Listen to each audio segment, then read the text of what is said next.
Okay, boys and girls, we are going to be talking about landscape drawing, and there's 3 concepts within landscape drawing I'd like to cover.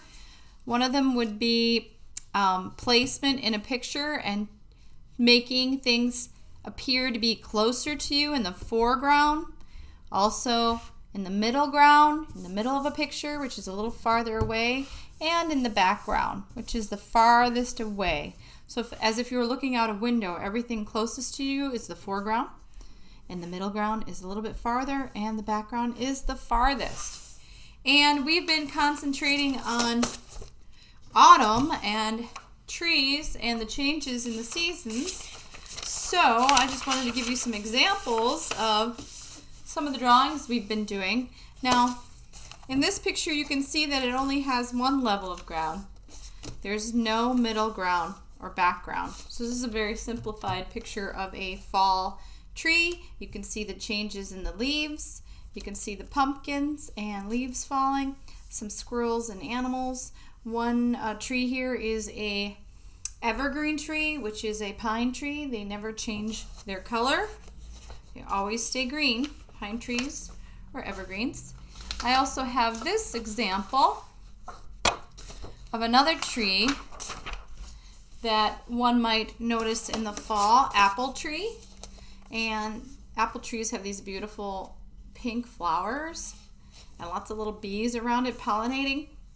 But this picture also, you can see the foreground and the tree in the center, but there's no background. So to introduce background into this drawing, what I would do is I might make another hill back here.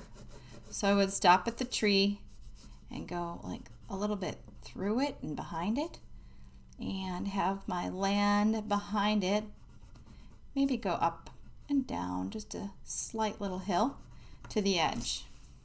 So now you can clearly see foreground, everything in the front, middle ground, and I could have maybe trees down here and a background. And usually in a background, you see the sky meeting the ground or the buildings or whatever happens to be back there, and the sky actually meets the ground. So in this picture, I am going to show you how to fill in a sky. Obviously, you boys and girls know how to color in a sky, but I wanted you to understand the concept that the ground and the sky actually meet at a point, and it is called the horizon line.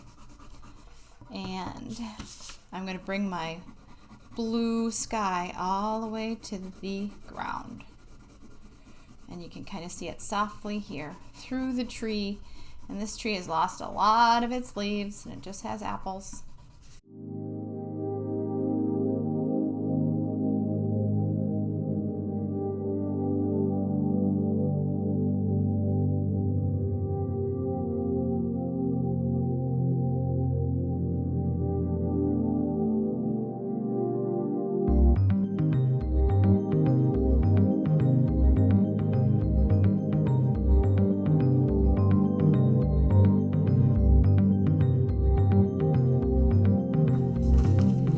Drawing I've done of a maple tree in the center. The foreground is this little hill here in the front. The middle ground is going to be like a line of pine trees. I just made really simple pine trees, and I think I'm going to have this one kind of go off the page a little bit. Oops, sorry about that. And you can see my background is another hill and a sunset and a line of pumpkins up here, which is kind of fun. And here's another tree. And the evergreens have that interesting triangular shape. Now, usually you don't exactly see the inside of the tree, but I'm just doing this as a style. Now, you also want to color in and add detail throughout your picture. So over here I might have maybe rocks or stones or leaves that have fallen. And you can do just simple leaves with simple shapes. Maybe a pile of leaves.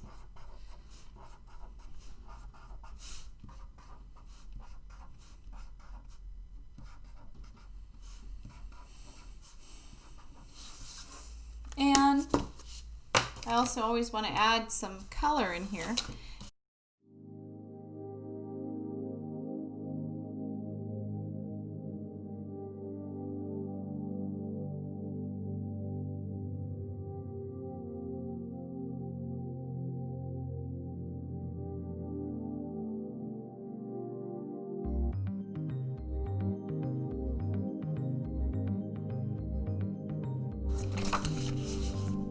Foreground, middle ground, and background landscape drawings.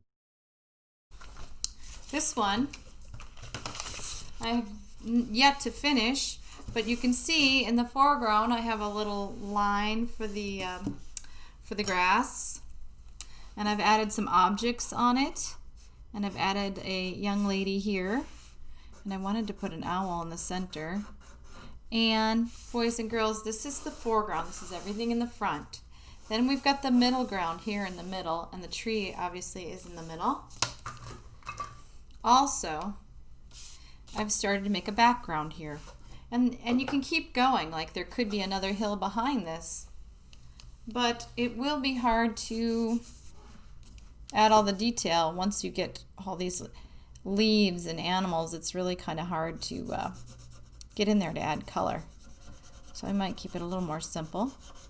Once again, foreground, middle ground, and in the middle ground I could have more things happening, like maybe there could be back here a little bench in the background, or the middle ground here, I'm sorry, it's getting farther back. Maybe we're in a park here with this beautiful maple, and way in the background I could add some clouds.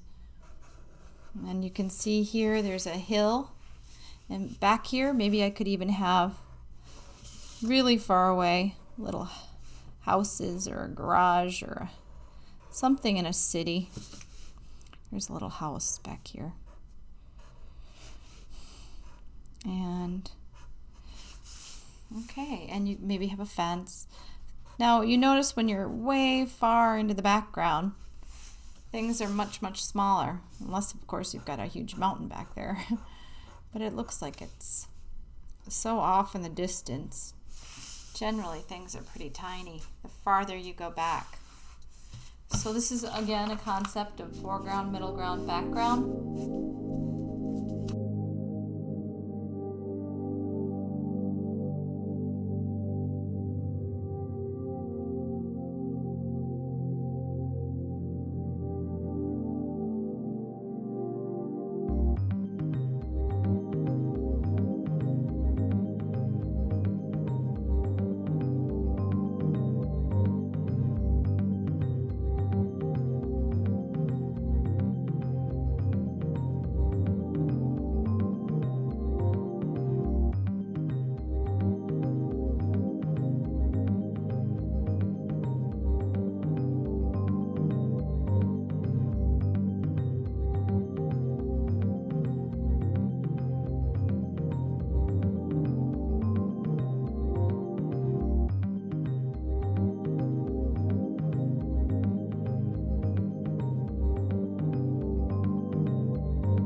Now, so it gets a little complicated, like I had just said, to go around all the objects, but it will pay off in the end because it'll look fantastic.